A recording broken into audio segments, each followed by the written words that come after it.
pin code, sir. There was a ballot that was rejected first. Live mula sa GMA Network Center, ito ang 24 Oras.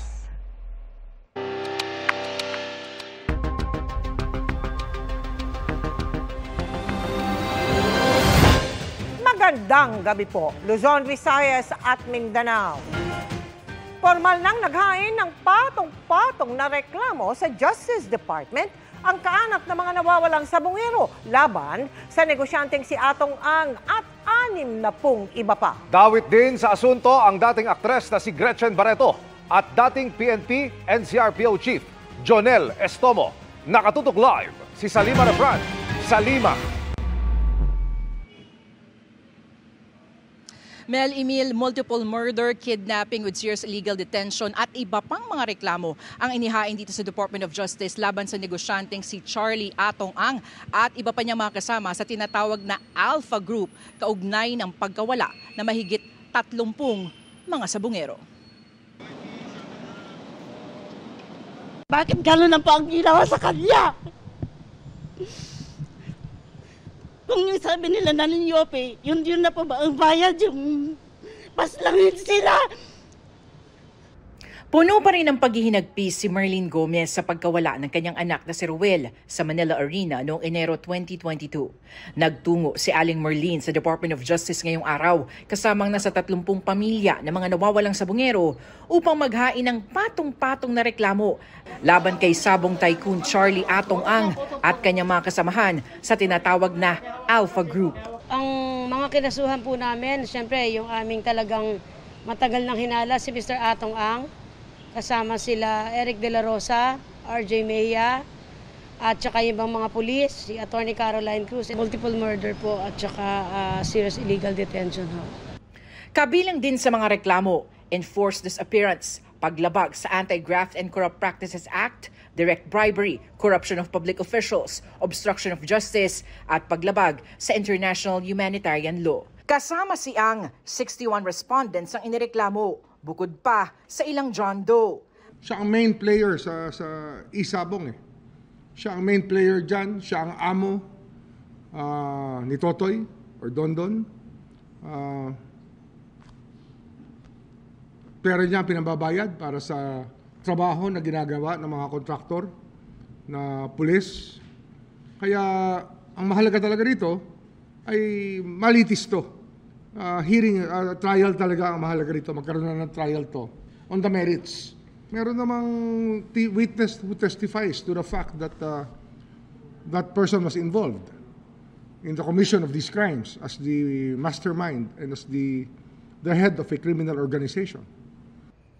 Kasama sa basehan ng mga reklamo ang salaysay ng akusado at ngayon whistleblower na si Julie Dondon Patidongan, pati na ang sa mga kapatid nito na sina Jose at Ella Kim Patidongan. Si Ella Kim, sinabi ni Remulla noon na panibagong testigo na may totoong ebidensya sa mga kaso. Ang reliability niya ng kanyang testimony is foolproof in many ways because his picture appears sa isang ATM withdrawal na ATM ng isang missing sabungero. Mas mabigat pa dyan, na-witness siya rin ng pagpatay. 10 tao yun na-witness siyang patayin. Nang tanungin kung kasama sa mga inireklamo ang aktres na si Gretchen Barreto na isa sa mga dinadawit ni Patidongan, sabi ni Remulla. Meron man Jane Doe? Maybe, if there's a Jane Doe, maybe she's the one. I don't know. Pero kasama yan sa pwede nating sabihin na persons of interest. Nakausap namin ang ilan sa mga kaanak ng mga sabungero at kinumpirma nilang kasama sa reklamo si Barreto, pati ang dating PNP NCRPO Chief na si retired General Jonel Estomo. Nauna na ring sinabi ng PNP na kakasuhan din ang magkakapatid na Patidongan. Sinusubukan pa ng GMA Integrated News sa makuha ang panig ni Ang at ng iba pang mga inireklamo. Pero nauna nang sinabi ni Ang, Barreto at Estomo na wala silang kinalaman sa pagkawala ng mga sabungero. Pinagkibit-balikat naman ni Remulla ang sinabi ng kampo ni Ang na si Patidongan at kanyang mga kapatid ang tunay na nasa likod umano ng pagkawala ng mga sabungero. Natural for them to concoct their stories. Yung talaga, gawain talaga ng ano yan ng mga abogado. Di ba? Sabi ko nga, Ang kalaban namin dito, the best lawyers money can buy. Pera-pera lang yan eh. Natuwa naman ang pamilya ng mga nawawalang sabungero ngayong muling umuusad na ang kanilang paghahanap sa hustisya. Siyempre po masayang-masaya kasi ito na po yung pagkakataon namin at saka hinihintay matagal na po. Gusto ko lang po yung matutukan po itong kaso ng missing sabungero. Dahil sobra na po matagal. Yung 4 na taon na maghahanap po namin ng hustisya.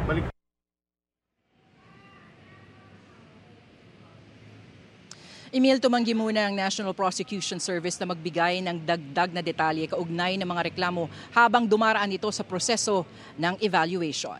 Yan muna latest mula nga dito sa Department of Justice sa Maynila. Emil. Maraming salamat, Salima Refran. 2 bangkay ang natagpuang palutang-lutang sa Marikina River. Kinuhaan na sila ng DNA sample para matukoy ang pagkakakilanlan. Nakatutok si AJ Gomez. Ilang araw matapos ang magkakasabay na dilubyong hatid ng mga bagyo at habagat, may natagpuan na namang katawan sa Marikina River. Nakadapa at palutang-lutang ang nakitang bangkay ng isang lalaki kahapon. Ayon sa mga otoridad, isang grupo ng mga mangingisda ang unang nakapansin sa palutang-lutang na katawan sa ilog. Doon so may mga na yun. Yung kantong-kanto na may mga puno, dahon ng munyog. Lumutang lang siya, nakakaganon. No? Pinagtulungang iahon ng mga tauhan ng Marikina Rescue 161 at River Parks Development Office ang bangkay. Wala raw nakitang sugat sa katawan ng lalaki ang mga otoridad. Isa siyang lalaki.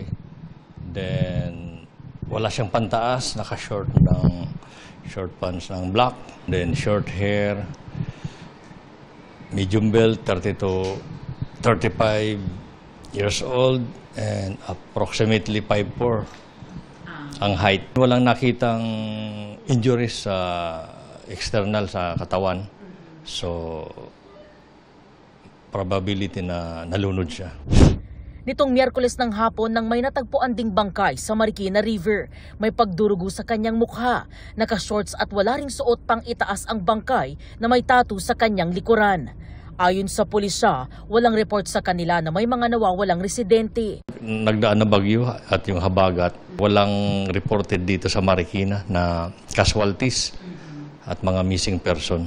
Baka galing sila sa ibang lugar at naanod. Nawagan kami na kung sino man ay ang may kamag-anak na gano'n ang description, maaaring tingnan nila. Kumuha na raw ng DNA sample ang pulisya sa mga natagpuang bangkay para matukoy ang kanilang pagkakakilanlan. Para sa GMA Integrated News, EJ Gomez, nakatutok, 24 oras. Hinahanap na ng mga otoridad ang 2 binatilyo sa Zamboanga City na nagsayaw ng hubot-hubad habang nakatuntong sa umaandar na motorsiklo. Babala po mga kapuso, huwag gagayahin ang viral na video. Nakatutok si Rafi Tima. Kakaibang sakay ng mga motorsiklong ito sa Zamboanga City. Hindi lang sila walang helmet. Ang 2 lalaking angkas, wala ring saplot. Sumasayaw pa habang nakatayo. Tinakpan lang nila ang kanilang mga mukha ng t-shirt. Kumalat sa social media ang video na yan hanggang nakarating na sa Zamboanga City Hall. Inatasan ng CCTV Command Center para i-backtrack ang mga kuha sa video sa Governor Cummins Avenue para mahuli ang mga sangkot na puro raw kabataan. Nakita natin dun sa viral na may plate, nakita niyo plate number ng motor. Klaro. So, ang pulis na ang magpurso tong kaso na ito. Nakuha na raw ng Zamboanga City Police Station 11 ang pangalan ng nakarehistrong may-ari ng isa sa mga motorsiklo. Sasabahan daw ng mga kaso ang lahat ng sangkot sa insidente.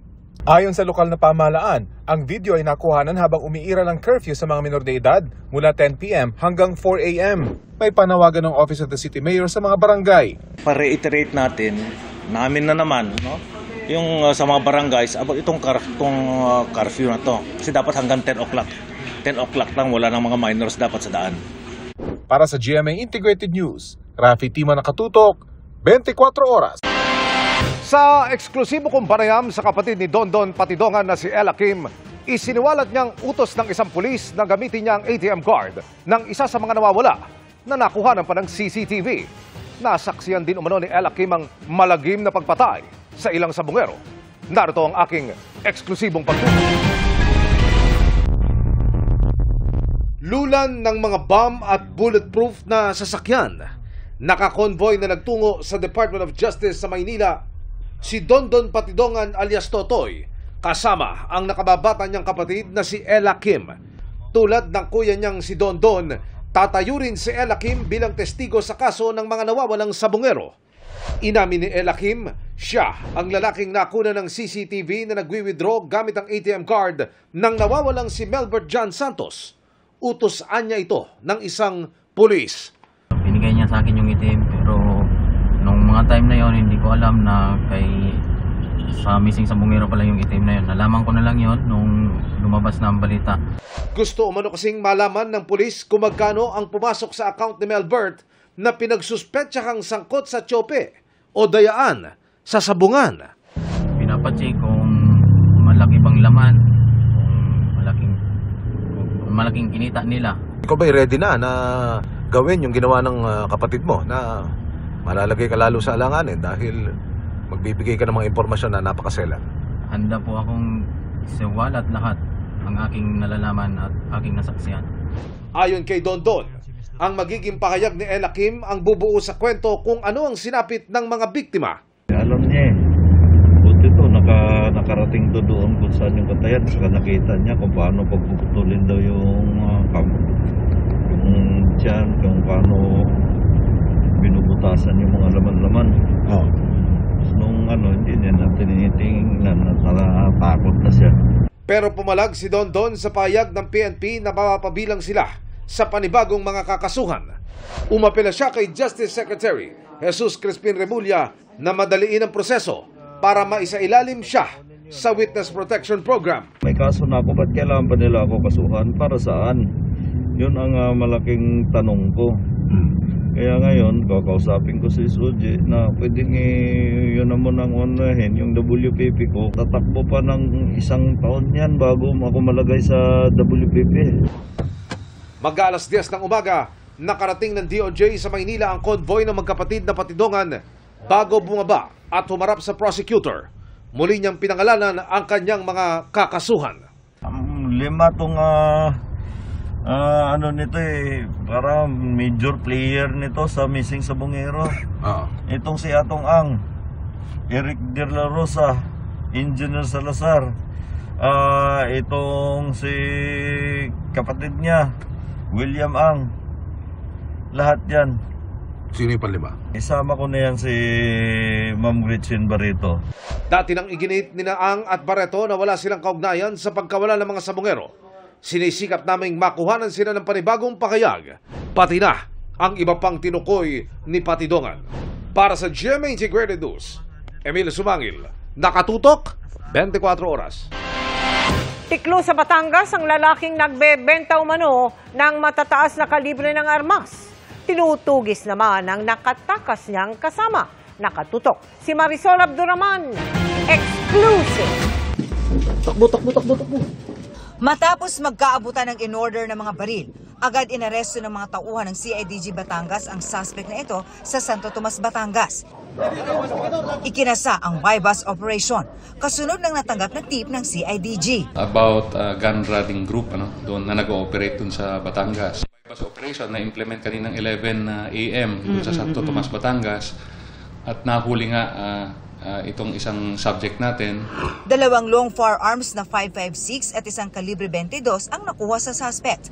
Nasa 700,000 pesos ang halaga ng mga nasabing baril na naunang in-order sa mga suspect. Pero mas marami pa umano silang in-order na posibleng tangay ng isa pang suspect na nakatakas. Ang order natin, 3 long firearms tapos may mga kasama pang short firearms. In fact, may order pa tayong granada So, we presume na doon sa nakatakas na sasakyan, which undergoing hot pursuit pa naman yung mga tropa natin. Okay. Nandun pa yung ibang order ng tropa.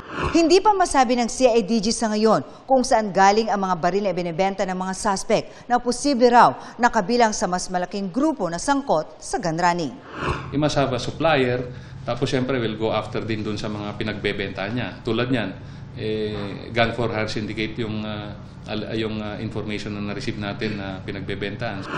Sasampahan ng reklamong paglabag sa RA 10591 o Comprehensive Firearms and Ammunition Regulation Acts of the Philippines ang suspect. Depensa niya na pag-utusan lang siya. Hindi ko naman po alam na yung po pala ay mga high power gun. Tuloy naman ang follow-up operation sa kasama niyang nakatakas.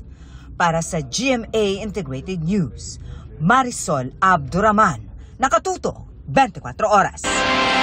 Higpit muna ng sinturon ang mga motorista at mamimili. May inaasahang oil price hike sa susunod na linggo habang nananatiling mahal ang ilang klase ng gulay sa pamilihan. Nakatutok si Bernadette Reyes. Kung hindi doble, halos triple ang presyo ng ilang klase ng gulay sa Pasay Public Market. Kabilang dyan ng mga gulay Tagalog pati Highland vegetables o kilala bilang gulay Bagyo. Mga 2 linggo na madam buhat nung bagyong Dante tapos yung Emong. Kapekto talaga madam sa mga gulay. Hinati ko na lang po. Usually po kasi buong cabbage po yung binibili ko. Sa soya ngayon, half na lang. Ito po na around parang 70 po to. Sa monitoring ng Department of Agriculture, hanggang 200 pesos ang kada kilo ng ampalaya at talong. Tumaas naman ng 10 hanggang 40 pesos ang presyo ng Highland vegetables. Sabi ng DA, epekto ito ng pagbaba ng supply matapos masira sa mga nagdaang bagyo at habagat. Pinupuntahan na ng DA ang mga production area para alamin ang sitwasyon. Sa kabila niyan, hindi pa rin dapat labis-labis ang taas presyo ayon sa Agri Department. They're making money out of during a time of emergency or calamity. Yun, pwede po natin silang going liable after due process or after investigation or verification. Bukod sa presyo ng gulay, pabigat din ng bulsa ang panibagong round ng oil price hike sa unang Martes ng Agosto. Sa taya ng Department of Energy, piso o higit pa ang posibleng dagdag sa presyo ng diesel at gasolina at higit kumulang 80 centavos sa kerosene. Bumalik yung concern na magkaroon ng supply disruption dahil sa sanction na inimpose ng United States sa Russia at saka Iranian oil. Nag-improve yung economic activity matapos yung trade deal ng United States at European Union. Mawawalan na naman ng kaunti yung kita. Magpapagabi na lang. Damihan na lang yung ikot para makabawi. Lalo nang wala na kikitain talaga, wala na may uwi. Dapat maawa naman sila sa mga public utility. Sa kabila na nakaabang pagtaas sa presyo ng produktong petrolyo, nag-rollback naman ngayong araw ang presyo ng liquefied petroleum gas. 2 pesos and 50 centavos kada kilogram o katumbas na mahigit 27 pesos sa kada 11 kilogram na tangke. Malaking tulong yun. Pangdagdag na rin sa mga bilihin dito. Gaya ng mga sahog. Para sa GMA Integrated News, Bernadette Reyes, nakatutok 24 oras. Tinitimbang pa ni Pangulong Bongbong Marcos ang mga panawagang higpitan o ipagbawal ang online sugal. Ayon sa palasyo, ayaw ng Pangulo na magpadalos-dalos at isinaalang-alang din ang kita ng gobyerno rito. Nakatutok si Ivan Mayrina. Kabilang sa hinanap ng ilan sa nakaraang State of the Nation address o sona ng Pangulo, ang isyu ng online gambling na para sa ilan ay dapat nang tuluy ipagbawal. Sa gitna yan ng mga samot-saring kwento ng mga nalululong dito na nagre-resulta sa pagkabaon sa utang, pagkabura ng kabuhayan at pagkasira ng pamilya. Ayon sa palasyo, batid ng Pangulo mga ito, pero maingat pa itong tinitimbang. Huwag tayo masyadong magpadalos-dalos. Dapat muna po malaman natin saan ba nanggagaling yung kamalian. Doon ba sa license, online gambling app, o doon sa mga hindi lisensyado? Inihalimbawa ni Castro, ang isabong na kahit illegal na ay may mga patagong nag-ooperate. Ang isabong noon nakakapagbigay ng revenue, ng tulong sa pamahalaan. Nung tinanggal po yan, definitely wala na. Pero bakit may isabong? So sino nakikinabang sa illegal na sabong ngayon? Halos parehong argumento ng mga lisensyadong operator ng online gaming platforms sa dati nitong pahayag. Maglalaro rin naman anila ang mga Pinoy. Kung hindi sa lisensyadong platform na sumusunod sa regulasyon, ay sa mga illegal na sites na hindi nananagot kanino man. Ang hulian nila ang pupuntahan kung may total ban at lalong mawawala ng kontrol ang gobyerno sa mga ito. Kinikilala rin ito ng Malacanang at isa raw sa mga isinaalang-alang ng Pangulo. Dapat ito aralin mabuti ano ba ang dapat gawin dahil kapag nga tinanggal natin talaga agad-agad ang online gambling at maapektuhan naman yung ibang mga lisensyado, makakaapekto ba ito sa tulong sa bayan? Noong nakaraang taon ay pumalo na sa mahigit 135 billion pesos ang kita ng PAGCOR sa electronic games na tawag dito sa licensed online gambling. Higit 32,000 naman ang nagtatrabaho sa mga online gaming companies ayon sa PAGCOR. Nang tanungin pagkatapos ng sona ng Pangulo, sabi ng Finance Department, The President is concerned with it. There will be additional regulation and possibly more revenues. If people do gamble, you'd rather regulate it than they go to the illegal. My understanding is 60% is illegal and 40% is legal. If you ban it, 100% will become illegal. It's a balancing act that we have to do. Yeah. Hindi bababa sa 11 panukalang inihain sa Kamara para higpitan o di kay tuloy ay pagbawal ang online gambling. Hindi naman bababa sa 8 ang katulad na panukala sa Senado. Pero pumasaman sa Kongreso, kailangan ng lagda ng Pangulo para maisabatas ito.